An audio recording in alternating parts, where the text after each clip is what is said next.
Welcome into Hittin Hard with Jon Chuckery here on Locked On Sports Atlanta. Today on the show, PFF's top 32 interior defensive lineman has an interesting twist, a surprising move by the Braves, and is there a target on his back? It's all next. It's Hittin Hard with Jon Chuckery, Locked On Sports Atlanta. This is Hittin Hard with Jon Chuckery, part of Locked On Sports Atlanta, and it starts now.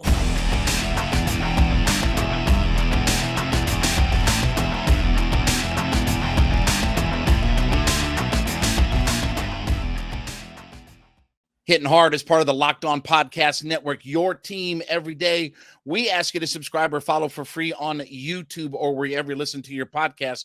You can get the latest episodes of Hittin Hard as soon as they become available. Also, check us out on the SiriusXM app, and also follow me on my personal Twitter page at JMCH316. So an interesting twist. I was looking at Pro Football Focus is going through and ranking the different positional groups. They're taking the top 32 players ahead of the 2023 season and looking at their quarterbacks, running backs, wide receivers, right? All this kind of stuff.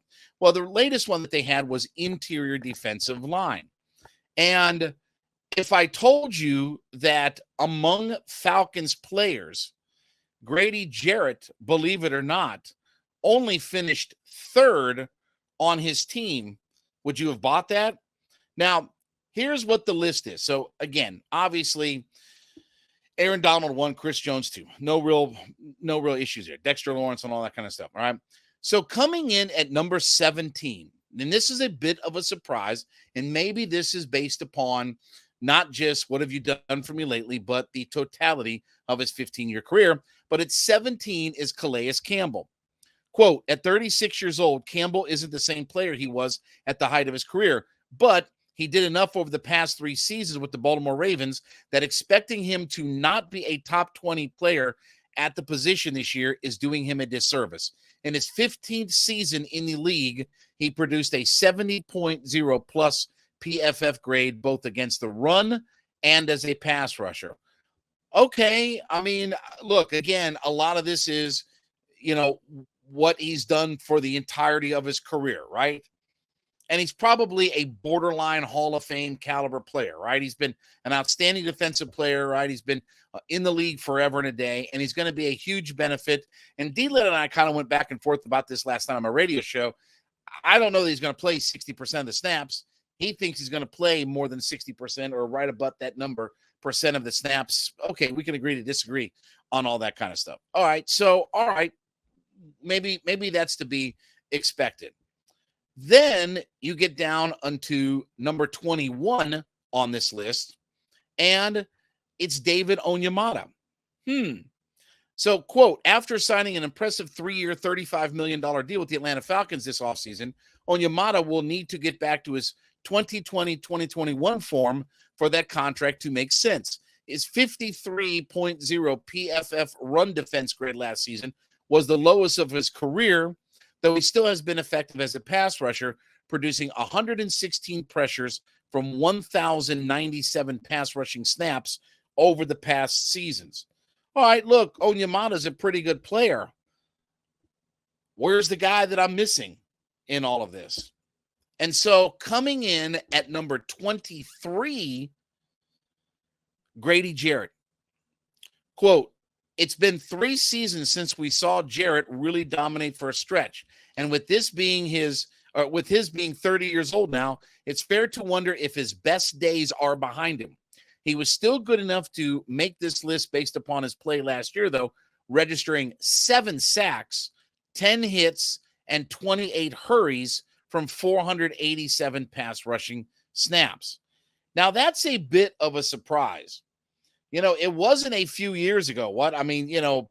Maybe like the year pre-pandemic or somewhere around in that realm, that Grady Jarrett was looked at as a top 5 interior defensive lineman. Do I think that all of his best years are ahead of him? No, of course not. He's going to be 30 years old. But that doesn't mean he's washed up. And it is surprising to see him be third among the Falcons. Now, there's 2 ways you can look at that, right? That, okay, maybe Calais Campbell and David Onyemata are going to be so good that they're going to overshadow Grady Jarrett. That would be the positive way. The realistic way would be like, okay, what has Grady done to slip? Look, Grady had, and at least for the first half of the year, Grady Jarrett was off to one of his best seasons as an Atlanta Falcon in the first half of the season. You know, he was about to put up some of his best numbers for his career. And look, 7 sacks, that's more than Calais Campbell, and that's more than David Onyemata. It's more than either one of those guys put up. And I know it's not all about the raw numbers and things like that, but when I'm looking for sacks and I'm desperate for sacks, Grady was the leader of those 3 guys. So it is kind of surprising a little bit that, okay, Grady's only, first off, the fact that Grady's only 23rd on this list of interior defensive linemen, when for years we've gotten used to saying, okay, he's one of the top. Look, he's not Aaron Donald. Nobody's Aaron Donald, right? Nobody's Aaron Donald. And I'll give you that he's not right now Chris Jones or Dexter Lawrence, probably not even Cam Hayward, DeForest Buckner. I'll give you that. I'll give you, and Jonathan Allen, another one. But wow, 23rd on this list, and he's only the 3rd Falcon on the list. Now, it's good that we have 3 players who qualify in the top 32, because we haven't had very many times where, maybe never, you might have to go back to the bomb squad in 98, that we would have 3 guys who were capable of being top 30 players at their position, right? But it hasn't happened very often.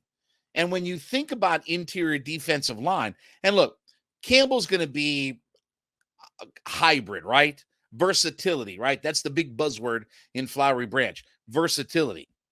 That he's going to be a versatile guy. He play inside, he'll play outside, blah, blah, blah, blah, right? Caden Ellis will be on the edge, and he'll be in the linebacker spot and inside. And okay, I mean, all of these guys, all they preach is their versatility on offense, defense, whatever, okay? So we know that that's Arthur Smith's MO. But it is just kind of surprising to see. Again, I don't know what to make of it. I thought Grady had a really good year last year, given the fact that, you know, Taquan Graham made some strides. He progressed, but he had the injury issues, and we didn't really have a lot around him. The Abdullah Andersons and guys like that of the world, like those guys were okay for what they were as rotational pieces, but certainly we don't have the 2, you know, behemoths right in the middle that just blow up every play, right? We're good, but we're not great by any stretch of the imagination on our offensive line, or defensive line, I should say, and especially on the interior side. So one, it's surprising to see Grady that low on any list when it comes to interior defensive linemen, and maybe his best days, you know, are behind him, but I would still like to think that he's got some productive years left. And if Campbell and Onyemata can be players in this thing, that rotation of those guys wreaking havoc on quarterbacks and then everything else where we can get pressure, okay, I can buy into that. And maybe Grady Jarrett feeding off of the energy that those 2 guys bring, excuse me, and the ability that those 2 guys bring, maybe he'll feed off that. And maybe he'll have that big bounce back season that, again, according to Pro Football Focus, maybe they didn't see it from Grady last year. I'll take 7 sacks all day long out of Grady. So surprising that Grady's that low, surprising that he's only the 3rd Falcon, but it is good news to say that Onyemata, Campbell may be real players, and the fact that if those 2 guys are better than what we're getting out of Grady Jarrett, that's all good news as far as sacking the quarterback, all good news as far as blowing up plays in the backfield. All right, this episode is brought to you by FanDuel. FanDuel is America's #1 sports book, and now as we're into the NBA playoffs, headed to the NBA Finals, coming up on Thursday, FanDuel has got you covered. New customers can go to FanDuel.com and sign up and get your no-sweat first bet, where you can get, ready for this, as much as $2,500. I said that right, $2,500 in bonus bets if your first bet doesn't win. Now, FanDuel is safe, secure, and super easy to use.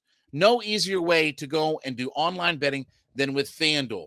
So head to FanDuel.com/lockedon. That's FanDuel.com/lockedon, LOCKEDON, and get started and claim your no sweat first bet, where if your first bet doesn't win, you could be eligible to get as much as $2,500 in bonus bets. Yes, I said that right. $2,500 in bonus bets. FanDuel.com/lockedon. FanDuel, the official sports betting partner of the NBA. So in a surprising move, the Atlanta Braves, who are calling up everybody, it seems like here lately, they called up one of their top prospects in A.J. Smith-Shawver. Now, he's been bouncing around in the minors. He was only drafted last year. Well, I should say 2 years ago in 2021. And he's pitched in Rome and he's pitched in now AAA, and he got the immediate call up. So it is kind of crazy to think that, okay, and he's been the Braves' number 3 rated prospect in their system coming in to the season. And he started in low class A. He's moved his way up through the ranks. Like I said, Rome, and then, into Gwinnett. So it is kind of surprising. Now, we know that his role looks like it's going to be out of the bullpen, as the Braves currently try to avoid getting swept in Oakland. How embarrassing would that be? We'll talk about that if that happens. I mean, but again, here's one of their top prospects. And I'll say this about the Braves, Alex Anthopoulos, and the entire organization, scouting department, and everything else along with it. If they think you're ready, they won't hesitate to pull up. And here's what I love more than anything about Harris, Strider, and A.J. Smith-Shawver. Here is what they're not doing anymore. We're not worried about manipulating service time, arbitration years, and all that other falderall. And again, every single one of you can miss me with that idea of, well, we got to have more controllable years. If these guys break through, just like Ronnie, just like Ozzy, you know why we didn't have to worry about controllable years? Because those guys were studs and they came up to the big leagues and got their big contract extension.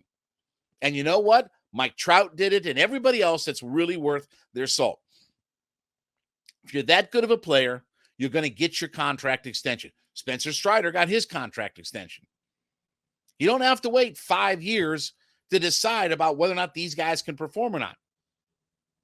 So when their scouting department, the scouting department of the Braves, and their player evaluation, and again, everything in line, they'll pull that trigger. And they won't worry about arbitration years, service time, and all that other mishigas that gets thrown around out there. Oh, well, we've got to have his controllable years. Why? If you're a good player, you're going to get extended. You won't have to worry about all those years. You won't have to worry about any of that nonsense. You're good. Come up, be a star. We'll get you locked up. We'll give you a lot of money for it. Oh, but arbitration years. So he's going to come out of the bullpen, most likely. And look, we'll see if he lasts or not. Schuster's on the mound today.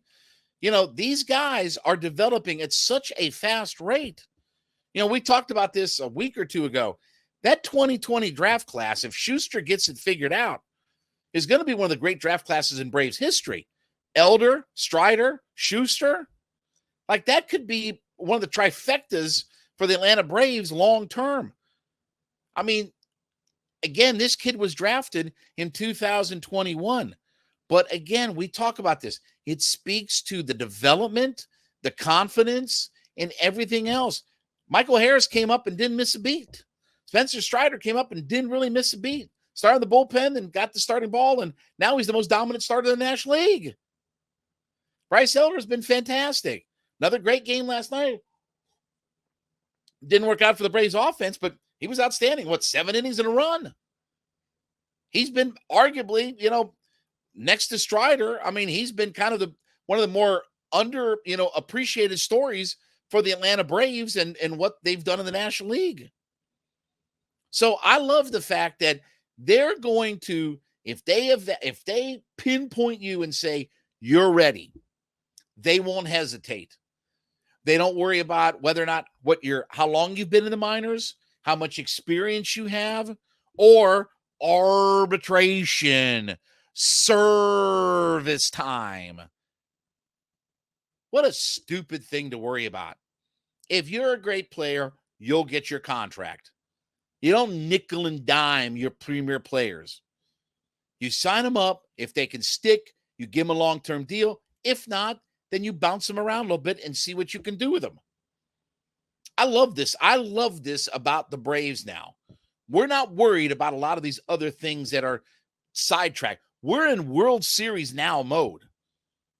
And we're going to take, if we got to bring up Strider, we got to bring up Harris, we got to bring up A.J. Smith-Shawver, we're going to do it. Damn the torpedoes, right? We're going to full steam ahead. No matter what your service time is or no matter how long you've been in the minors, if you can play, we're going to bring you up. And we're going to throw you into the fire because we're a World Series caliber team, and we're going to make it happen. I love these kinds of. I'm getting fired up. The more I think about this, the more fired up I am about it. I'm excited because we're not worried about arbitrary. Remember that was Austin Riley, Ronald Acuna. We got to leave Acuna down there because we can't bring him up to the 1st of May because of his arbitration years, and then we got to have controllable years. Well, you see how that worked out. Oh, well, Mike Trout needs controllable years. Yeah, when they gave him $300 million and an extension and said, "Here you go, Mike. You're the best player in baseball. We don't need to wait 5 years to figure it out. Here's a whole pile of money. Back the Brinks truck up and dump it in your driveway." I love this about the Braves.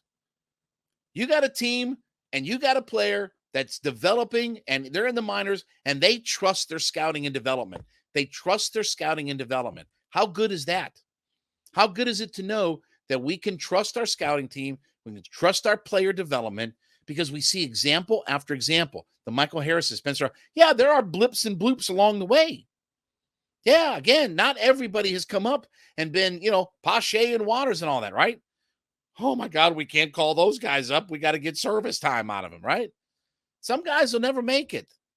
But if you're confident enough in what you do, and what the Braves are doing right now is they're showing you the confidence that, hey, this kid's only 20 years old, but we think he's ready to come up and contribute to the club.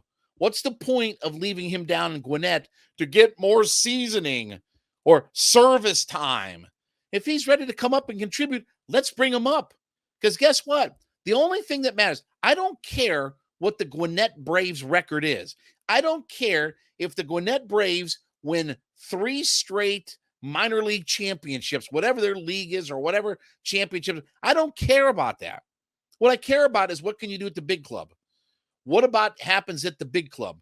The one that plays over at Truist Park and they're in the Battery, right? And 35, 40,000 people a night go there and watch them. That's what I care about. Not how good is Gwinnett. Boy, I hope Rome is good this year. No, they've got these kids they're calling up and they're contributing, and it's exciting to see. And I love the fact that with our veteran leadership and with the guys we have, you have a very nice mix and balance of some veteran guys and some obviously really young guys. And so far, so good for the Braves. If we can stay ahead, win the division, win World Series, call up all the 20-year-olds you want, man. Let's do it. But I love this move for the Atlanta Braves, and I'm excited to see once he gets in and see what he can do as far as pitching goes. All right, as you listen to Hittin Hard with Jon Chuckery, make sure you go in and leave us a comment on whatever platform that you are listening on and let us know that you're an everyday listener. So we call them our everydayers. We thank you so much for being a part of our community as you join us here weekly with Hittin Hard 5 days a week. Check us out as always. Let us know that you're an everyday listener. So does he have a target on his back? So I had D. Orlando Ledbetter on the show last night, and we on my radio show, and we were talking about the idea of, what this team needs and stuff like that. And he's talking about the 2nd round picks.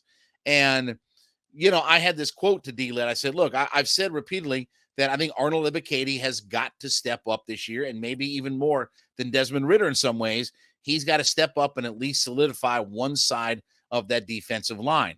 And D-Led responded, quote, You need somebody to turn into a stud.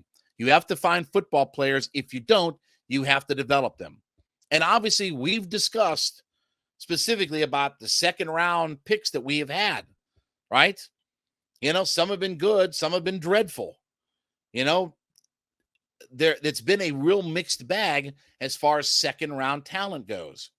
But, we have a couple of guys. You look at Richie Grant and obviously Ebiketie. And look, I'm not saying that Ebiketie needs to be whatever, Lawrence Taylor, I'm not saying he's got to be that level, but I've got to be able to rely on a guy, one guy, excuse me, that can get 8 or 10 sacks for this team. I've got to be able to not try to figure out, okay, well, I can squeeze 5 here and 3 here and 5 here and 6 here and 2 here and 1 here and 4 there and this and that. Bop, bop, bop, bop, bop, bop, bop. I got to have one of these guys step up and break out. I got to have a Vic Beasley season. Again, Vic Beasley may not have been a great long-term fit, but when he was at his peak, we were a Super Bowl team. When Matt was the MVP and Beasley led the league in sacks, ain't no coincidence that we were in the Super Bowl. Ain't no coincidence. That's where we ended up. When your quarterback's the MVP of the league and you have the leading sack guy in the NFL, guess what? You're going to play in some of the latest games that go into the football season. Super Bowl, conference championships. You're going to play in those kinds of games and in those environments. So, again, I've talked about this many times on the podcast. Ebiketie's the guy that's got to step up. You've got to have somebody break through. And does he have D-Led talked about the idea of, does he have a target on his back? D-Led said he's got a target on his back. Because, again, we have to get some of these guys to start stepping up and our young guys develop. I like Kyle Pitts and all that kind of stuff, but 1,026 yards and 2 touchdowns isn't impressing me. It's not getting me all super excited. To get me super excited, 100 catches, 1,400 yards, and a dozen touchdowns. To get me excited about Ebiketie, 8 to 10 sacks. And hopefully more toward the double-digit side. But it can't be 2, 3, 4. Well, then I'll get 3 from this guy, 4 from this guy, 2 from this guy. No, we got to have guys break out. Has to be that pushing through that dam and just bursting this thing wide open and letting the flood happen. We're going to flood the valley with it, man. We're going to push down that dam and flood the valley. And everything else, hey, man, sorry. You got caught in a tidal wave, man. And that's what I need from some of these guys. I need some of these guys. That's, when I talk about these guys, I talk about, the Drake Londons and the Kyle Pitts and everything like that. It's not that I don't think that they're good players, but we don't impact the game enough. And we don't have enough of our young guys that impact the game. How many wins above replacement is Micah Parsons worth to the Dallas Cowboys? I've said this a million times, right? I've said it on the podcast here. Micah Parsons is so freaking good that the NFL seriously considered giving Dan Quinn another head coaching job. That's how good that guy is. There were teams that looked at Dan Quinn and said, well, maybe he can be our next head coach. He did take the Falcons to a Super Bowl, and, man, he's got Parsons and those guys, and that defense is really good. That's how good Micah Parsons is.